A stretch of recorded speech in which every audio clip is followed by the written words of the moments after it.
आतंकवादियों को मिटाया जा सकता है। अरे अब तो ये तिरंगा झंडा भी हमसे पूछने लगा है कि क्या बात है भारत, आज कमर फहराने से ज्यादा अपन ने धमकाने की क्यों कमा रहा हूँ। हृदय तो उस दिन फट गया जिस दिन बूढ़ी माँ ने अपने बेटे के चिथड़ों को देखकर कहा, साहब आप तो धरती में 1 इंच कम नहीं देते, मैं आधा शरीर कैसे रख लूं। इन मानवाधिकारों के कारण इन आतंकवादियों की आवाज नाखुनी हंसती है और एक शहीद जवान की घर की आंगन की कुर्सी रोती है। जब एक शहीद जवान की विधवा की बेदना चीख चीख कर कहती है कि प्यार भी भरपूर गया, बाग का सिंदूर गया, नन्ही नौनिहालों की लौटियां चली गई, छोटी छोटी बेटियों की चोटियां चली गई, आपने तो काबू लगाना चाहा, किंतु मेरी घर की तो रोटियां ही चली गई। किसी भी युद्ध को जीतने के लिए पहल करना सबसे आवश्यक है, क्योंकि इतिहास गवाह है कि पहल करके बड़े से बड़े परिणामों को बदल दिया गया है। परंतु हमारे देश के जवान इन मानवाधिकारों के कारण अपनी ड्यूटी पर खड़े होकर भी आज पहल करने से डरते हैं, क्योंकि भविष्य में उन्हें कटघरे में खड़े होने का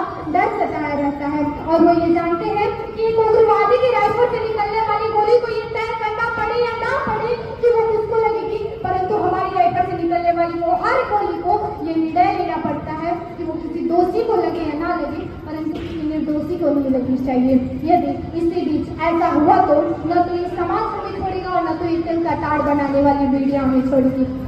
और महोदय, मानवाधिकारों के तले किसी भी जवान को युद्ध के मैदान में दबाकर छोड़ देना कोई वीरता नहीं बल्कि निकाह होता है, क्योंकि एक फूल को श्रृंगार तो ये मुमकिन नहीं और एक वीर को झंकार तो ये मुमकिन नहीं, और वो हाथ बांधते रहे ऐसे मानवाधिकारों का पालन संभव नहीं।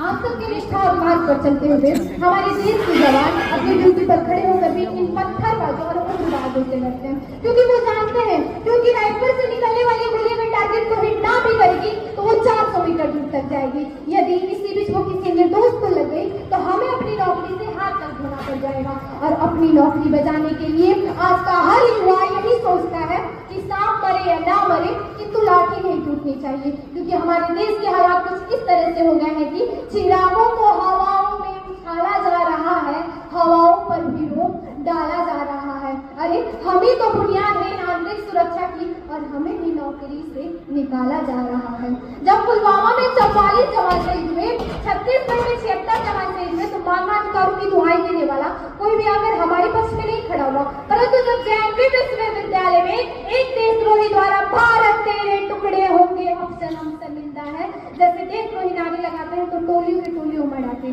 तो क्या कहा उस देशद्रोही ने, तुम एक अफजल को मारोगे हर घर से अफजल निकलेगा। तो मैं भारत माँ की बेटी हमारे देश की जवान और युवाओं की तरफ से कहना चाहूंगी, जिस घर से अफजल